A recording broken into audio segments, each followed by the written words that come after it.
Alright, good day and welcome to the Critical Focus channel. Today I am taking a look at the three relatively new decks out. The three new Rivals deck, I should specify. So they are all White Dwarf Rivals decks and they use the Harrowdeep and the Nethermaze core set, and as well as some expansions like the Blackpowders and the Exiled Dead. So first up we have the Patient Lurker Universal Rivals Decks, Rival Deck. And it's plain to see here that it's gonna be a tough one. We only have three searchers. We have Contest of Equals and Unequal Contest, and those are both solid picks.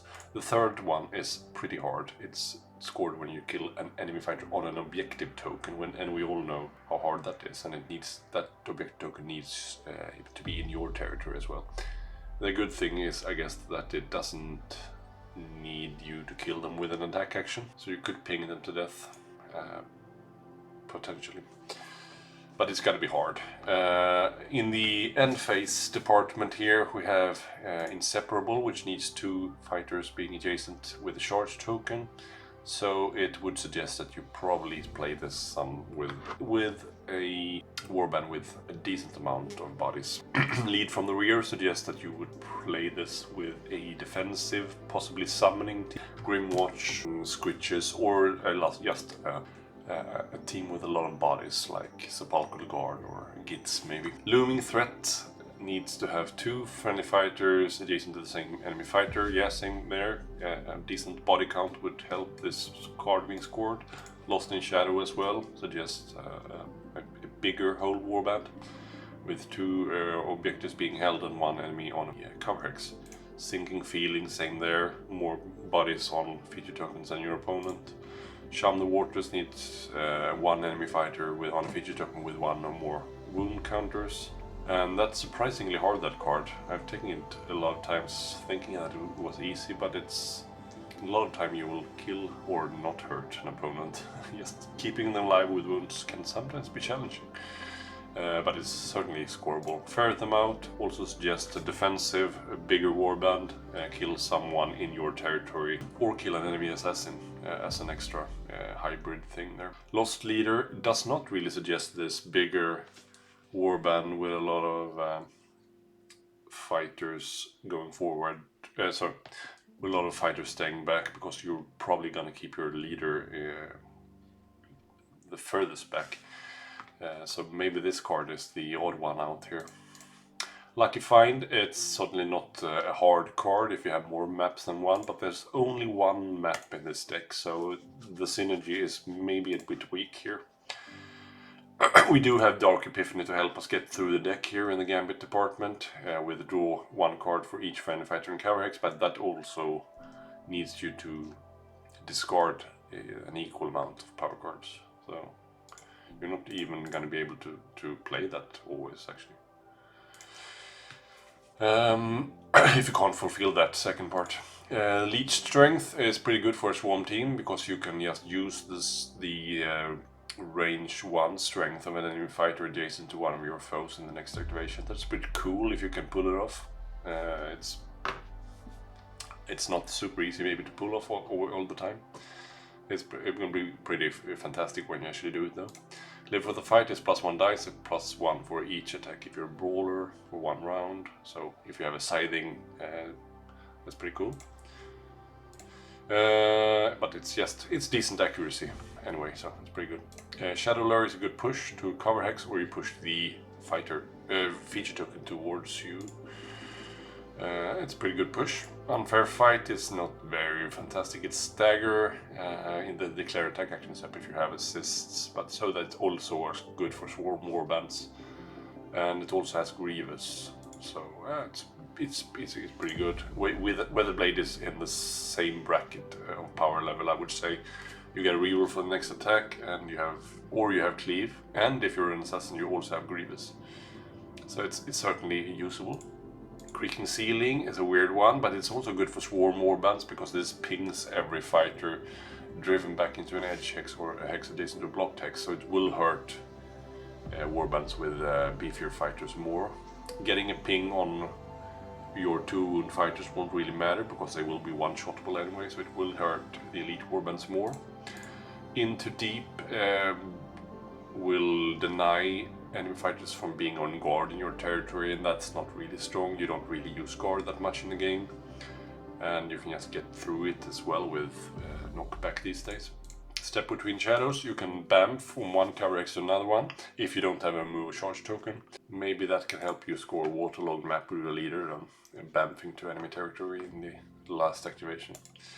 Suffocating Mist pings one enemy fighter in a cover hex, so that's going to be useful a lot of the time, and maybe that will actually be decisive as well. Bloodrack Mask is a bit weird and not very strong illusion, which pings your opponent if they end their move, and that includes a charge adjacent to this fighter. But it's very telegraphed. Encrusted Key is Glory in the third end phase if this fighter's in a cover hex, and that's not restricted to a leader or anything. Yeah, but it's probably pretty reliable Glory if you don't play it too early. Phantom Spear is a solid illusion weapon upgrade, 2 range, 2 damage, 2 hammers with cleave, so a pretty strong one. And also very useful for us warband to have something in the upgrade department there. Abyssal Summoner is an extra assist if you are in a cover hex when you make attacks. Cursed Cutlass is a solid weapon upgrade. I really like this one. It's 4 swords, 2 damage. And if you have something like Grievous from Whetted Blades or Unfair Fight, that's going to be really good as well. So it's going to be very close to 4 swords, 2 damage. 3 damage, sorry. The caveat is that you can't get glory, unspent glory from this card unless you are in a feature token, but that's also pretty easy to set up. And I don't think getting spent glory is that big of a deal either, so that's a solid weapon upgrade. Dark Fortitude is an upgrade that you can then use as a reaction if you're in a cover hex after you activate the fighter to heal 2 and then break that card. And not super important for a Swarm Warband, that's probably most suitable for this deck. Dark Intellect is an extra draw card if you're already drawn with the fighter having this upgrade in the round. And if you're in a cover hex you have to roll to actually use it. Not fantastic, I guess. Can help you get to waterlogged map and to score their lucky find, maybe. Dark Strength is +1 damage if you're in a cover hex. Only for range 1 though, so won't work with Phantom Spear, but will work with Cursed Cutlass. And all the other fighter card attacks. That's range 1, obviously. Ferocious Bite, also good for something like Gits, +2 dice to the squigs, for example, here. Very nice. So, I would probably be interested in trying out this deck with something like the Gits. It seems, I mean, it's just 3 searches and only 2 of them are scoreable. So I wouldn't rate this deck very highly. There are, I think both the Maze Breachers and the Illusory Might are stronger picks. So I probably rate this somewhere like 1 out of 5 or 2 out of 5, maybe a weak 2 out of 5. So let's take a look at the Vainglorious Raiders as well. Right, so here we have the Vainglorious Raiders, and here we have also Contest of Equals, but here we have 5 searches. So this is just weird, I think, balance-wise, because the Contest of Equals is a strong search. In Cold Blood it's not a very strong search, but you can kill someone if you're not injured while killing them, or if you kill someone with an assassin. Kind of a hybrid, because you have to A, kill someone with an attack action, and the fighter you kill the other fighter with, it needs to have no wounds counters, or that when fights an assassin. So it reads as a duel, but it's really a hybrid. And it's not really a bad one, and you also will have a weapon upgrade in this deck helping you score this one, because the Withering Blade will make you an assassin. So both of these are scoreable, and I mean Contest of Equals is super scoreable.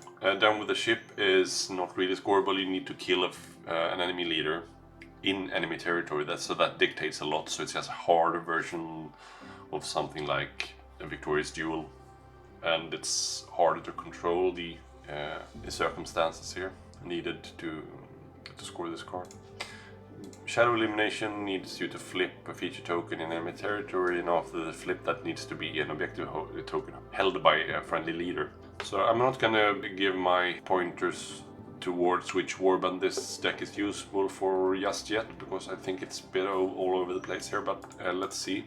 Sudden Revelation needs you to flip 2 cards in power step, so that's a card that will be super restricted in probably the next far list, obviously. Yeah, so that's very strong. So we have at least 3 searches here that's scoreable. So already here it's stronger than the other, the Patient Lurkers.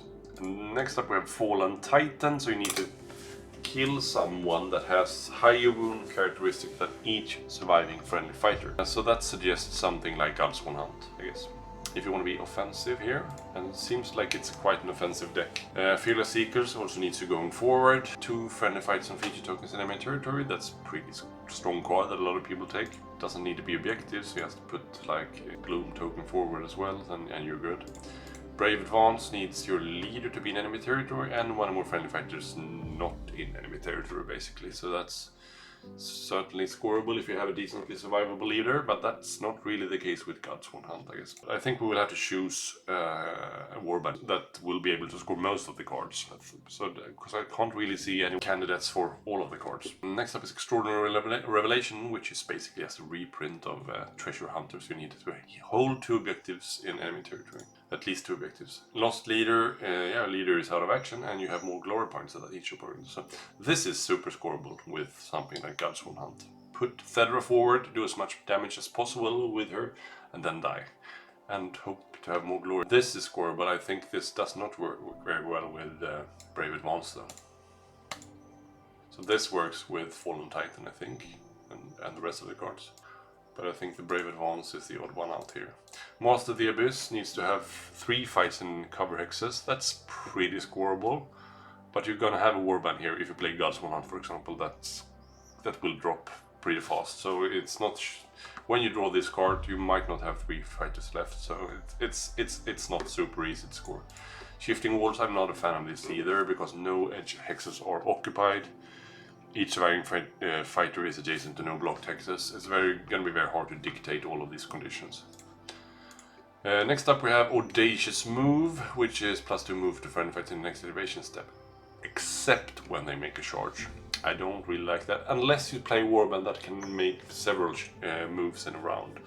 So, Canis Reapers or the Restless Dead, I guess. But the Restless Dead won't be a good candidate for Extraordinary Revelation because they can't hold objectives. Because they're all beasts, basically. Everyone except 2 fighters. Elite Advance, choose friendly fighter in enemy territory or up to 2 friendly hunters in enemy territory. Give each chosen fighter 1 guard token. I don't like guard tokens. It's like, yeah, it's okay, but it's not great. Maybe for something like Guardsworn Hunt it can actually make them a bit more survivable because most of them are on dodge. So, yeah, and we have now a couple of hunters as well. Live for the fight. The first attack action made with the next activation step has +1 dice. If it's a brawler, that's +1 dice for every attack action in that round. Yeah, it's decent accuracy. We have that in the other deck as well, so it's pretty good. Shadowlure, it's a good push card. We already talked about that. Second will be a push for 1 hex or 2 if the fighter being pushed is a beast. That's a good card for something like the Restless Dead. But I think, the Restless Dead are a newer warband and they are probably better off with their own deck, so they wouldn't use this deck anyway. So I think it makes more sense looking at older warbands using these decks. Dark Inversion, pick 2 feature tokens in empty hexes, place each feature token in the hex the other feature token was in when you pick them. So this is a card that a lot of people use that are playing the game high end, and it can really do a lot or nothing at all. King of the Deeps is +1 dice or +2 if you have a damage characteristic higher than the target's wounds. So it's most of the time just +1 dice, but that's never bad. Reckless Rush doubles the move characteristic for the first friendly fighter to make a move action in the next activation step. And it does not specify that you can't make a charge. Step Between Shadows. Choose 1 friendly fighter in a cover hex that has no move or charge tokens. Place the chosen fighter in a different cover hex and give them 1 move token. So that can also be an interesting positional thing. Set you up for free attacks or save your fighter so you can be used in both ways, I guess. Swarming Darkness, choose 1 friendly fighter, pick 1 feature token within 3 hexes of that fighter. If that feature token is an objective token, flip it. Otherwise, move that feature token 1 hex towards that fighter. I can certainly see this being used. Pushing feature tokens can be very strong, and it doesn't need to be a feature token that's unoccupied either. So that can really mess up your opponent's glory as well. Prenumbal Dirk is a decent weapon attack action. It's worse than Soultooth Dagger. Doesn't have the reroll, doesn't have the extra damage on crit, but it has cleave if the target has upgrade. And it makes you a hunter, so it works well with elite advance. Terrifying Shadow is -1 dice from attack action that target this fighter if you're in a cover X to a minimum 1. So I like that it's dice and not damage. Dice is always a better debuff. +1 defense if you're in cover X and you're a minion. Unfazed, +1 defense while 2 or more enemy fights are adjacent to this fighter, or +1 defense while 1 or more enemy fights are adjacent. If you're a brawler, it's not really played on any team if you don't have a brawler in them. Maybe use it for Iron Skulls Boys. I haven't really looked at this deck from an Iron Skulls Boys perspective, but maybe that's something worth. Yeah, actually.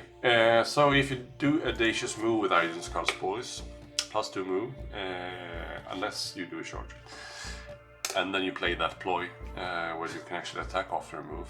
It could be interesting synergy there, but yeah, you need to have those 2 cards together. Anyway, Abyssal Summoner gives you a reroll when you're in cover hex. It's pretty... No, not a reroll, sorry, an extra assist when you attack.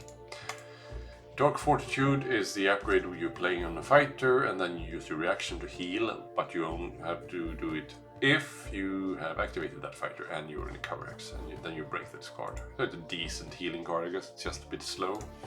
Nether Defense, +1 defense if you're in cover hex and you can't be on guard. As I said before, guard isn't really that strong. +1 defense is just very much better, especially now that Gloom is a thing. Shadow Spear. 2 ranged, 3 hammers, 2 damage, very strong profile and cleave as well, but you can't make it unless you're in a cover X. But that's easy enough to set up. Writhing Void Fiends. Attack actions made by this fighter that targets a fighter in a cover X of Grievous and Stag. That's probably going to be usable sometime during the course of the game. So, I think this deck overall is have better synergy and is a bit stronger than the Patient Lurkers deck. I would rate this like a strong 2, weak 3 out of 5. Let's take a look at the Maze Breaches as well. This card this deck has been out longer than the other 2, but let's take a look anyway. Contest 2 equals in Cold Blood and unequal contest all in the same deck here. And Reckless Wing as well. All of these 4 searches are very scoreable. So here we have 4 scoreable searches. That's very good. Fearless Seekers, a strong card. Find the Path, 2 more red friendly fights in edge checks and not in your territory, or 1 more friendly hunter. Also very easy card to score. Going in for the kill, your duel is surviving friendly fights in enemy territory, and there are more surviving friendly fights than surviving enemy fighters, so you can't really play that with too large of a team. Separable, less than each friendly fight is adjacent to 1 more friendly fighters, and each friendly fight is within 2 hexes of 1 more enemy fighters. So this is probably a deck for smaller warbands, but also a looming threat. Yeah, smaller warbands staying together. Leader has 1 more charge tokens in enemy territory out for the count. Each surviving enemy fighter is staggered, or 3 or more enemy fighters are staggered. That's very hard. So it has some weird stuff in the end phase here. Brave Companion, it's a good one. Also works well with Inseparable or Looming Threat. If you set that up with your last activation, you can really help score that one. And Elite Advance gives guard tokens, helps you stay together. Flitting Shadows, choose 1 friendly fighter, push the chosen fighter up to 1 hex. During nearest enemy fighter, then you give the chosen fighter 1 guard token if the chosen fighter is a companion. But a push is always good, regardless of the last condition there. Illusory Maze is weird. After an enemy fighter's move action, if that fighter has 1 or more illusion upgrades, give that fighter 1 charge token, otherwise stagger that fighter. Both effects are okay. The guard token, charge token is obviously very, very harmful. But that's only after a move token, and a lot of move tokens will be charges anyway, so I am not really a fan of this card. Live for the fight. The first attack action made in the next activation step has +1 dice. Yeah, we already talked about that card. So I think something with siding, something like Morgox, something like Iron Soul Condemners maybe. What more does it does have siding? Scathed? Maybe? I'm not sure. Maybe Ripas. Yeah. I think it's probably something like maybe 3-man Stormcast Warband, or yeah, I digress. Rising Waters -2 move from each fighters to minimum 1 next activation step. Yeah, it can do a lot. It can also do nothing. If your opponent are not planning on using a move in the next activation anyway, it's just going to do nothing. Shadow Ball, choose 1 fighter, heal 1 that fighter. Yeah, not much to say about that. It can potentially be very good. And most of the time it won't do much. Too close, it's a pretty bad reaction. Often an attack action with a target fighter, give that fighter 1 guard token. If that fighter is vulnerable, heal 1 that fighter. I mean, you will use it, but it won't have a great effect, I think. Unfair Fight is the stagger if you have assist, so... Weathered Blades, reroll or cleave, and the Grievous if you're an assassin. Blunt Force Master, yeah, that's a stagger thing, right? And after this fight, successful range 1, push the target 1 hex away from this fighter. I don't think, I mean, most offensive team won't be wanting to push fights away. That's just a bit weird. You cannot give Darkening Stone, you cannot give this card to a leader. This fighter is an assassin. This fighter is considered to be in a cover hex. Yeah. It depends on what else is in the deck. Give this only to a vulnerable fighter, +1 move, +1 defense, +1 damage to this fighter's range 1 attack actions. But only on a vulnerable fighter. If you play like a 3-man 4-wound team, you probably will be vulnerable at some time, but getting this, yeah, it's too situational. Master of Shadows, a reroll if you're in cover hex for attack actions, always useful. Preamble Dirk is, we already covered that one, it's a decent weapon upgrade. Searing Ink is a pretty atrociously bad upgrade. After a successful attack action, the target of this fighter, if the attacker is adjacent, deal 1 damage to that fighter and give that fighter 1 charge token. Most of the fights attacking you will be charging anyway, and it's a 1-use, very telegraphed only. Shadowkeeper is a great card. It's an illusion now though. Unfaced, yeah, so you probably want to play something like Iron Skull's Boys with this deck build, or something like Iron Soul Condemners, I think.